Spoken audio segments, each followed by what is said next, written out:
Stalin model திமுக ஆட்சி சட்டம் ஒழுங்கு சீர்கேடு, பறிபோன பெண்கள் பாதுகாப்பு, போதைப்பொருள் புழக்கம், எங்கும் எதிலும் ஊழல் என குறைகள் மட்டுமே நிறைவாக இருக்கும் ஒரு அவல ஆட்சியாக இருக்கிறது என்று அதிமுக பொதுச் செயலாளரும் எதிர்க்கட்சித் தலைவருமான எடப்பாடி கே பழனிசாமி விமர்சித்துள்ளார்.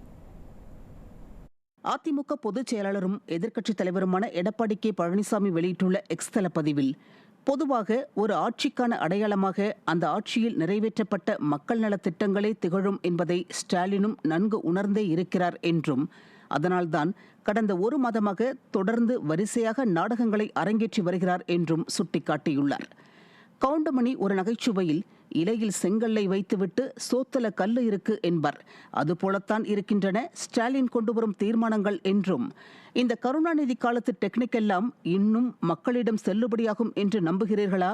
வாய்ப்பே இல்லை என்றும் எதிர்க்கட்சித் தலைவர் விமர்சித்துள்ளார். இவ்வளவு தீர்மானங்களை வரிசை கட்டிக்கொண்டு வருபவர், தமிழ்நாட்டின் ஜீவாதார பிரச்சனையான காவிரி நதிநீர் உரிமை குறித்து ஒரு தீர்மானம் கூட கொண்டு வரவில்லையே, ஏன் என்று கேள்வி எழுப்பியுள்ள எதிர்க்கட்சித் தலைவர், எஜமான விசுவாசம் தடுக்கிறதா ஸ்டாலின் அவர்களே என்று வினவியுள்ளார்.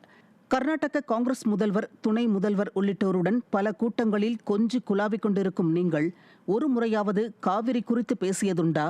மேகதாது அணை தமிழ்நாட்டிற்கு நன்மை தரும் என்று தமிழ்நாட்டிலேயே கர்நாடக முதல்வரை பேசவிட்டு வேடிக்கை பார்த்த கொத்தடிமைகள்தானே நீங்கள் என்றும், கேரள கம்யூனிஸ்ட் முதல்வருடன் பல மேடைகளை பகிர்ந்து கொண்டு கைகுலுக்கிக் கொண்டிருக்கும் நீங்கள் ஒரு முறையாவது முல்லை பெரியார் அணையில் தமிழ்நாட்டின் மாநில உரிமை குறித்து ஒரு கோரிக்கையாவது வைத்ததுண்டா என்றும் காட்டமாக கேள்வி எழுப்பியுள்ளார்.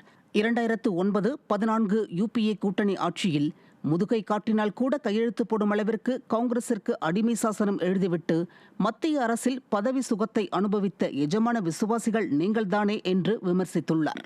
இலங்கை இறுதிப் போரில் லட்சக்கணக்கான தமிழர்கள் கொன்று குவிக்கப்பட்ட போது காங்கிரசுக்கு சாமரம் வீசிக்கொண்டு எத்தனை மந்திரி என விவாதித்துக் கொண்டிருந்த சுயநலவாதிகள் தானே நீங்கள் என்று வினவியுள்ள எதிர்க்கட்சித் தலைவர், 2G இமாலய ஊழல் வழக்கில் திகார் சிறையின் கதவுகள் அழைத்த போதும், அறிவாலய மேல் மாடியில் ரெய்டு நடந்த போதும், அன்றைக்கு உங்களை மிரட்டிய உங்கள் எஜமானரான காங்கிரஸ் கட்சியிடம் சரணாகதி அடைந்து உங்கள் கட்சியையே அடகு வைத்தவர்கள்தானே நீங்கள் என்று கேள்வி எழுப்பியுள்ளார்.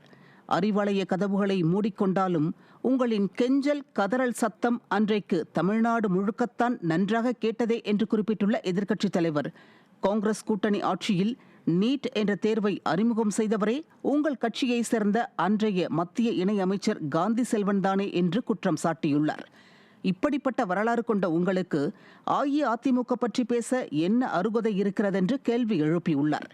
முதலமைச்சருக்கு நேரடியாக சவால் விடுகிறேன், தொடர்ந்து தமிழ்நாட்டிற்கு எதிரான நிலைப்பாட்டுடன் மேகதாது அணை, காவிரி நதிநீர் விவகாரங்களில் செயல்படும் கர்நாடக காங்கிரஸ் அரசை கண்டித்தும், முல்லை பெரியார் அணையில் தமிழ்நாட்டின் உரிமைகளை மதிக்காமல் செயல்படும் கேரள கம்யூனிஸ்ட் அரசை கண்டித்தும் அரசினர் தனி தீர்மானத்தை முடிந்தால் சட்டப்பேரவையில் கொண்டு வாருங்கள் பார்ப்போம் என்று எதிர்க்கட்சித் தலைவர் எடப்பாடி கே பழனிசாமி சவால் விடுத்துள்ளார்.